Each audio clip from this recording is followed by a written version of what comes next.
Welcome, family. This is your brother Asar Imhotep with the Madu Mandela Institute for the Advancement of Science and Culture. I would like to thank you for joining us, or at least me, for this Thursday, June 1st, the beginning of Black Music Month, for those who didn't know. As we discuss in a series of brief lectures trying to answer this question of,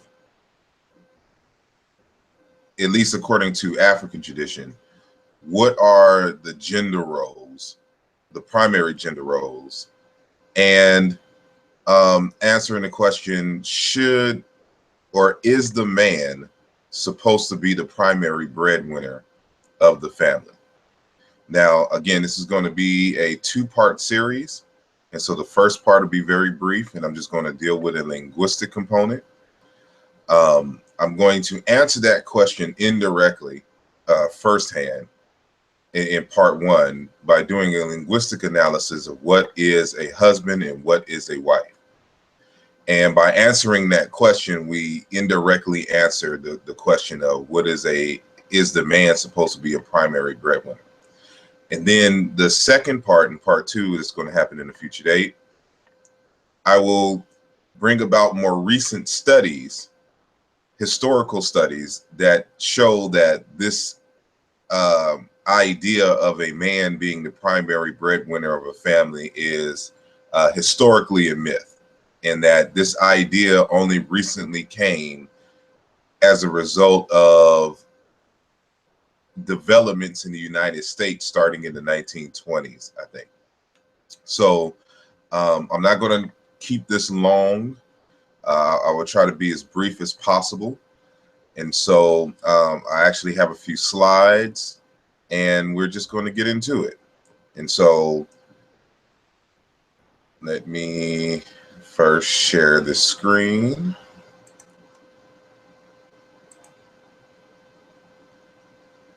And so then I go to my presentation here. And so again, I hope that you are able to see the screen here. And so again, the question is, what is a husband and a wife? An African answer, but we will be answering the question about a man's primary role, answering the question, is a man's primary role to be the breadwinner of the family? And I choose to answer that question by actually answering this question, knocking off two birds with one stone. So I'll just leave that there. I want to say that these answers I have answered directly and indirectly in two of my recent publications. So the first one being the 2015 text, Where is the Love? How Language Can Reorient Us Back to Love's Purpose. And the second being my 2016 release, Nesubiti, King in Ancient Egyptian, A Lesson in Paronymy and Leadership.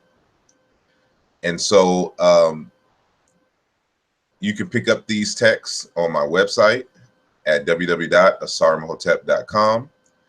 And for those who are in the United States, for a limited time, you can get free shipping of these texts if you order from my website at www.asarmhotep.com. So the first thing that I want to bring up is, words for husbands and wives in African languages. I like to start off primarily with the ancient Egyptian, because it is the oldest that we have on record in terms of ideas written down by Africans at a time prior to interactions with Europeans and Arabs. So we get a sense of what it means to be African in the fullest sense by examining ancient Egyptian texts. And so we're going to look at a few vocabulary words here and get a better sense of what is going on. So this word here in the hieroglyphic script and the ancient Egyptian language par excellence is we vocalize it as him. We don't know what the vowels were because the ancient Egyptians did not write out their vowels. They only wrote out their consonants. And so we have this word here, him, which means majesty or the chief or the sovereign. Historically, I won't bring out these details because I'm trying to keep it brief. This is simply a word for a man, a male in general. And we know this in part, at least in the ancient Egyptian language, because of this suffix here with the S in this third example, hemes, which means phallus. And so this is an instrument of, of course, being a male. And so the S is actually a suffix denoting body parts in the ancient Egyptian language.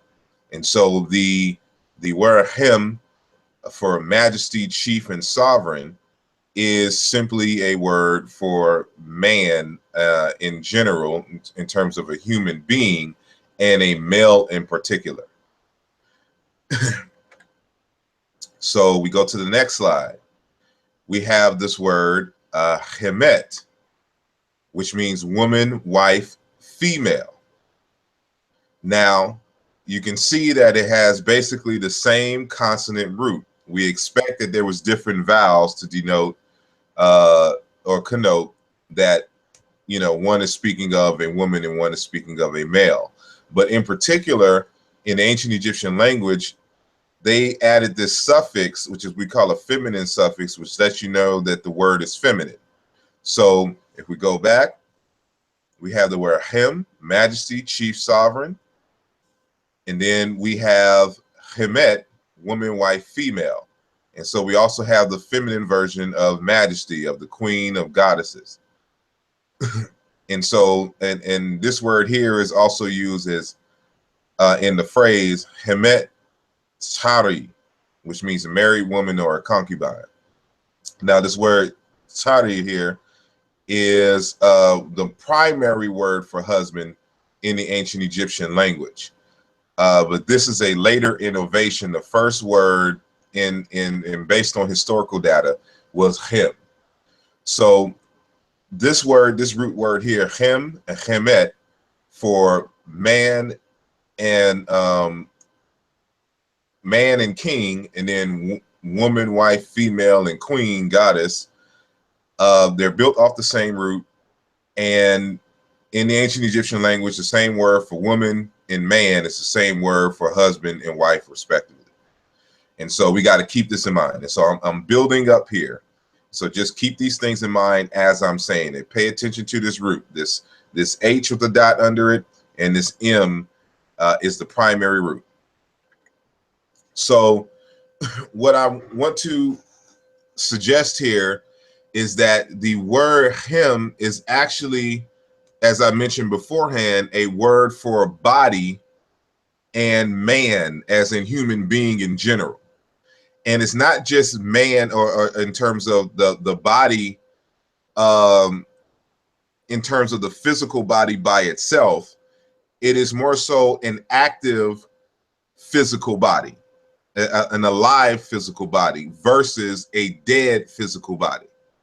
And so this is a body that in modern times we would say an able body. I mean, an able body is one that can do work. And so that same root, him, is used for words for work, to do some kind of service. And so here are some derivatives of this primary root here that we saw earlier that manifested itself semantically as man, woman, husband, wife, king, queen, majesty, or god and goddesses. So we have himwi here, meaning work or to do work. Him, again, we have here servant, and there should be a variant hemet because of the feminine T, a female servant, and slave. The ancient Egyptians didn't have slaves as we think of slaves. That's just Eurocentrism putting that into the dictionaries. That's another discussion for another time. But it's basically like an employee, you know, a servant, a field worker. That's what it is. So it's built off of the same word that means to work, an able body able to work. And so an able body able to work becomes a worker, which we see here as servant, a slave. And then with some more suffixes, we have from this root a craftsman, or a skill, to have a skill, a craft in craftsmanship. Hemui at the, you know, second to the bottom, craftsman, a carpenter. And then the last entry we have meaning skillful. Hemuu, again, more than likely different vowels. We just arbitrarily put E's in between the consonants so we can facilitate a better working conversation, so to speak. So we have this word that means historically an able body, which, you know, becomes man, woman, which then becomes husband, wife. And then in a different directory, it means, you know, to be able to work, an able body being able to work, from servant, a craftsman, craftsmanship, a carpenter, someone who is skillful. And so all of these are built from the same root. And so this is, again, I'm building up something here. As you can see from what I revealed here, that the man and woman are essentially the same. They're able bodies that are able to do work. We're going to continue. And so in the ancient Egyptian language, to facilitate and expand their vocabulary, you can invent new words, or you will borrow words from other languages. And what African people would do would also switch the syllables of the terms in the language. And from switching the syllables, they can still build off of the same theme from which the word derives, and expand the vocabulary. So we have the same root here, and these first three examples here, for some reason, doesn't have the dot under it, but every single one of these entries is supposed to have the dot under the H. So it's the same HM sequence that we saw in the previous slides. The syllables have now been reversed. And so what was hem is now meh, and mehi, and mehu. And so from this idea of being able to work, having a skill set, and to serve, we now, when the syllables are switched, we now have the word meaning to care for, to be concerned about, a priest or a guardian, and a hunter or fish spearer. And so all of these are built from the same root. The syllables are just switched, and they expand the meanings off of this common theme, which is really built on an H monosyllabic root. That's a different discussion for a different time. So to care for, to be concerned about, a priest, a guardian, and then expanding into a fish spearer or a hunter. Again, in the same skill set, craftsman type, you know, worker. And so this is important because as mentioned prior, or if you know me from other, you know, lectures, there is a common theme or a common set of words that we can check in other African languages to expand exactly what the ideas that we see in the ancient Egyptian language. So one of the favorite languages I like to use when expanding my analysis on common ancient Egyptian themes is the Chiluba Bantu language out of Central Africa. And so that word him and its inverse mehi in the Chiluba language is kubi or kuba. And so, you know, in my text, you will see that the the h sound that we saw in the previous examples corresponds to the K sound in Chiluba Bantu. And the M sound also corresponds to the B sound. Even in ancient Egyptian, the M is in Mary and B is in boy. Sounds interchange dialectically in the ancient Egyptian language. And so the Chiluba Bantu retains the more ancient pronunciation. And we can see here that that what we're about to look at now is primarily based on the KB, excuse me, the HM sequence more so than the MH sequence. But you will see that the MH sequence is still embedded in the HM sequence that we see here in the Chiluba, which is KB, speaking of the consonants that you see here. So Mukubi is the word for priest, which is Mehi in the ancient Egyptian language. And so even when you say him, the word him in various different words is used to mean priest in the language. And so we may discuss that in the second video. And so when you say him neter, you know, that's a priest, the priest of the neter, him ra, the priest of Ra. So it's used in the same fashion. So it means priest. It's just in Chiluba, we have a prefix mu. And so it's built from this root kuba, meaning being protected, to take care of, ensuring, monitor, observe. Bukubi, guard, monitoring, treatment, healthcare. Dikuba or jikuba, care, protection. Jikuba, to protect yourself. And so we can see some more examples here in the from the previous slide and a few more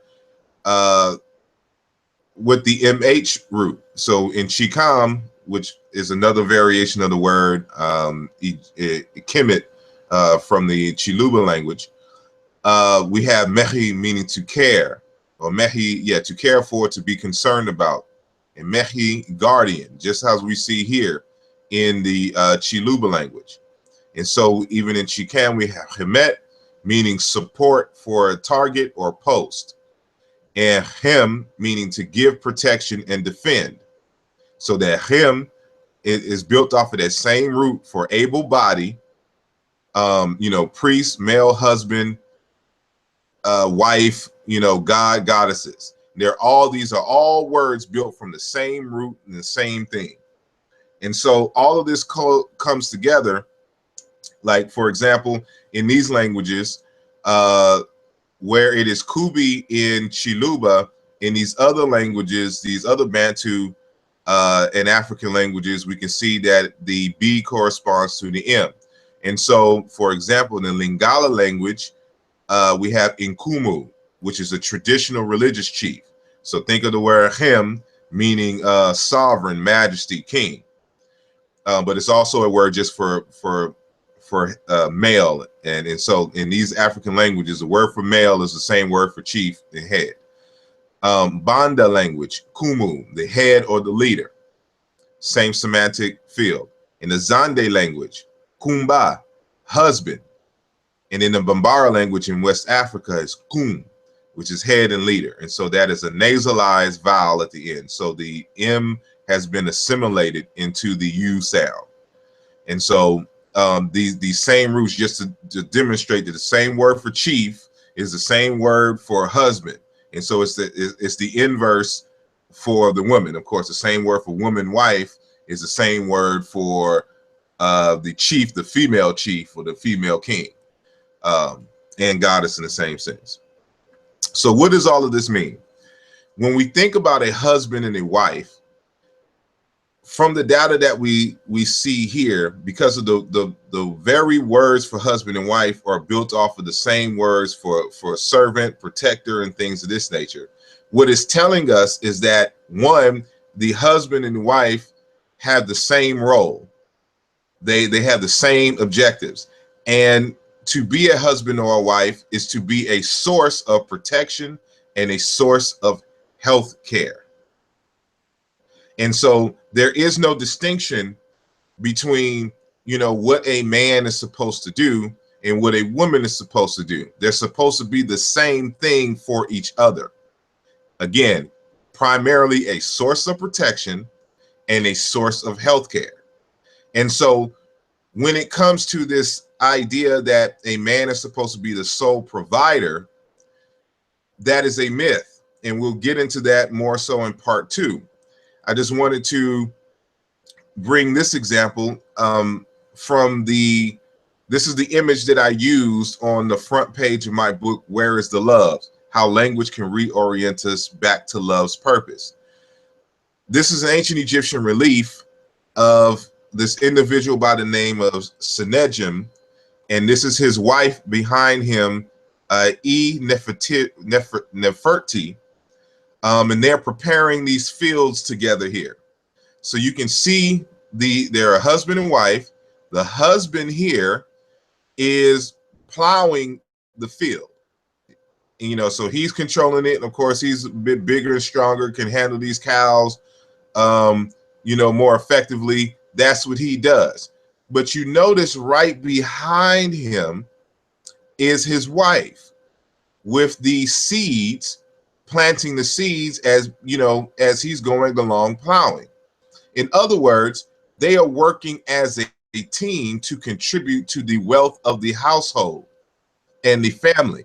There's no idea, you don't see him out here by himself doing the work while she's just in the house looking pretty. That's not how marriages work. It's about teamwork, y'all coming together to build family wealth. And so in order to do that, you two must contribute and be the primary breadwinners for the family. Y'all have children, and as soon as the children are able bodies, you put them to work for the family.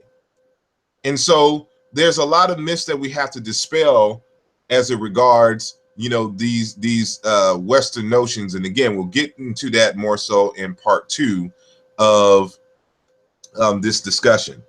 And so, you know, if you have my text, you know that, you know, what I say here, or what I've come to define as love based on the linguistic analysis, is the principal actions that one does in the spirit of truth, charity, thanksgiving, generosity, care, concern, purity, beauty, goodness, harmony, elegance, and excellence. In other words, ma'at, for another human being, the rest of nature, and the divine that adds life to life. And so this is what we come to do. We come to add life to each other's life. And so you don't want to come into a marriage being a burden. You come as an able body to contribute to a quote unquote empire that y'all gradually grow over time. And so again, part 2, we will deal with the more recent studies that show that the idea that the man is supposed to be the primary breadwinner is in fact a myth, even in Western societies. And I'd like to thank you for, you know, listening to me. And so hopefully I wasn't too long. If you have a comment, if you have any questions, just please leave me a comment at the bottom, you know, of your screen, or if you see this posted on, you know, social media or something to that nature, you know, please leave a comment, you know, where you can. So again, I'd like to thank you all for listening. Please share, pick up the text, Where's the Love? How Language Can Reorient Us Back to Love's Purpose, and Nesubiti, King in Ancient Egyptian, a lesson in paronymy and leadership. And so we expand on these themes in these texts. And so again, I promise not to be long, and I wish y'all a good day. It's Throwback Thursday, so I'd like to see what you got going on in terms of Throwback Thursday. So until next time, y'all have a blessed day, and I will talk to you later. Hotep.